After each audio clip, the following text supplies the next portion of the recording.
Hi guys, we're going to take a look at a few of the solutions from today's homework. I'm starting with question number 3. I wanted to remind you that when we are solving multi-step equations, what you want to start with is the bottom of the order of operations, since we are undoing the math around the variable. The variable we are solving for here is x, and I see that we have multiplication and we have addition, and instead of simplifying or doing math, we're undoing what's around it. So we're going to start at the bottom of the order of operations list, and we're going to undo the addition. The way to do that is to use the inverse operation or the opposite operation, which is to subtract 16 from both sides. And so that means that what we will have here is 5x is equal to 35. Next, we want to undo the multiplication, and the way to do that is through division. So we're going to divide both sides of the equation by 5. That will cancel out the 5. And we get x is equal to 7, and that is our solution. Okay, so now we have question number 6 from the homework. Again, we are going to be reversing the order of operations. We are going to reverse all of the indicated operations that are here around the value of x. So what I see here is, first of all, there's a fraction bar, and that's the same as a grouping symbol. In other words, that is grouping this entire numerator away from everything else. And then I see that we have division by -8. So we can't really do anything with anything up here in the numerator until, we can't undo any of this in the numerator until we reverse this division. So the only way to reverse the division is to multiply both sides of the equation by -8. So the -8s will cancel on this side. -8 times -4 is going to be a positive 32. And that leaves us with the 7x minus -1. Now I can get to this. Now I see here that I have minus a negative. So let's take care of that right away. Subtracting a negative is actually the same as just adding the opposite. So that's really just 7x plus 1. Now I have multiplication and addition. We're going to start again at the bottom of our order of operations to undo the math, which means that I need to subtract 1 from both sides.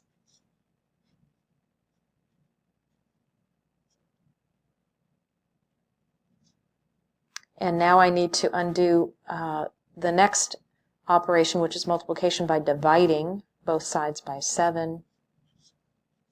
And so I get that x will equal, I can't simplify this anymore, it's going to be 31 over 7.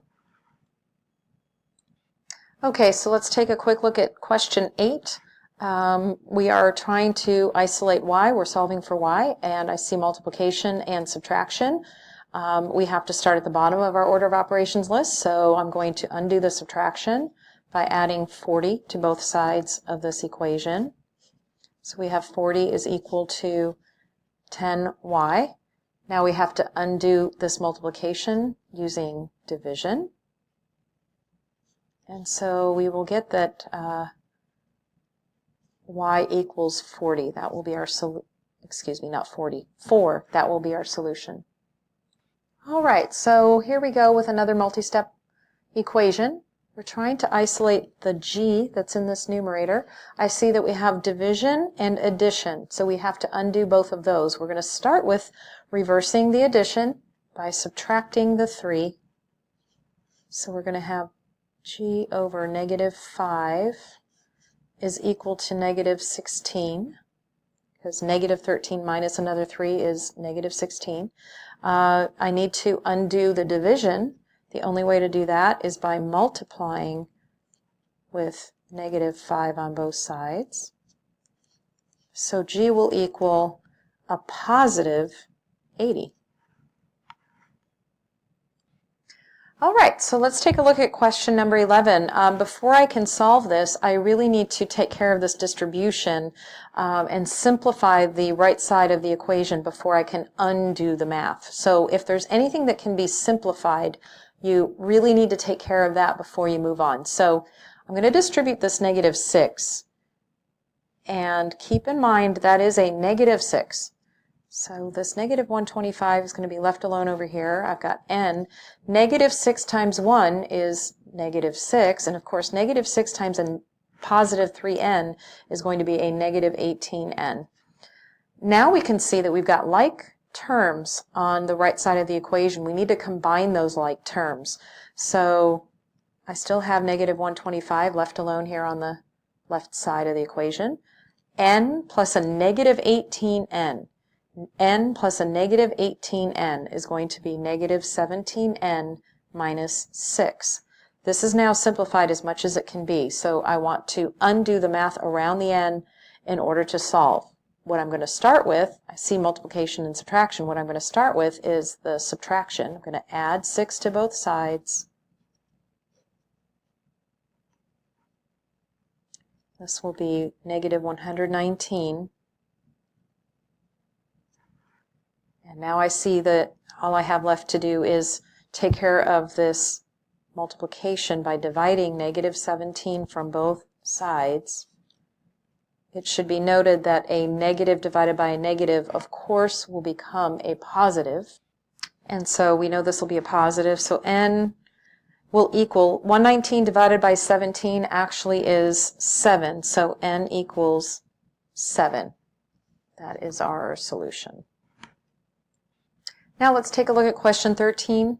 Question 13, I see 2 bits of distribution that has to happen and probably a lot of combining of like terms as well. So we're going to distribute the 8 here and this 8 here.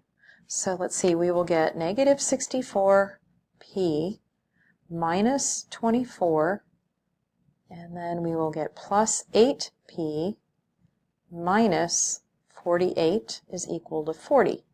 I see that I have some like terms that I need to combine. So negative 64p plus a positive 8p is going to equal a negative 56p. And then negative 24 minus another 48 is going to be a negative 72.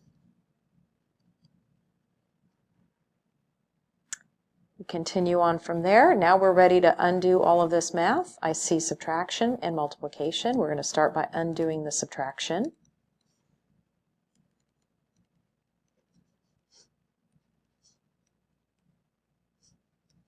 This is going to equal 112. Divide out the negative 56.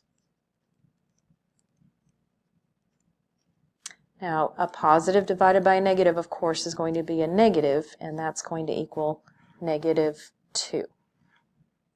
All right, so let's take a look at question 15. We have a lot of like terms to simplify on the left side of this equation, so we need to add the negative 6 with 1. That'll give us a negative 5. Negative 3b plus 2b will give us a positive b, and that equals 1 minus 3b. Now I want to get my b's together on the same side of the equation. This is 1 minus 3b, and this is negative 5 plus b. I like to take my negative variable terms and add them away so that I'm not dealing with negatives as much as possible. So what I'm going to do here is undo this subtraction by adding 3b to both sides. That allows me to cancel this one out. So I've got negative 5 plus 4b is equal to 1. I see technically subtraction and multiplication, so let's take care of the subtraction first. We're going to add 5 to both sides.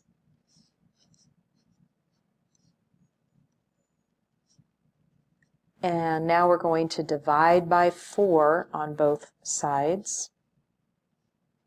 And then I look to see, can I simplify this fraction? Both 6 and 4 are divisible by 2, so I'm going to divide 2 from both the numerator and the denominator. That will give me 3 over 2 as my answer, 3/2. Okay, so let's take a look at one of our consecutive integer problems. This is question 2 on the set of consecutive integers.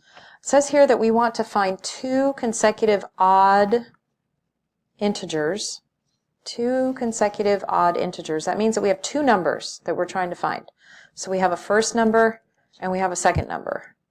they are odd and they are consecutive odd. So if the first one is equal to x, to get to the next odd number, we saw that the pattern is to get from one number to the next odd number, you would have to actually add 2. So the second odd number would be x plus 2. So this is our first odd number, and this is our second odd number. Now it says the sum of these is 176. That means that I need to add these together. So I'm going to set this up such that I'm adding the first number, which is x plus 2, and the sum is 176. Now I'm just going to simplify this by combining like terms, and then I can solve. So x plus x, of course, is 2x. Now I'm going to undo the math by subtracting 2 from both sides of the equation. And then I have to undo some more math by dividing both sides by 2. So x will equal 47. Sorry, can't see that. There we go, 47.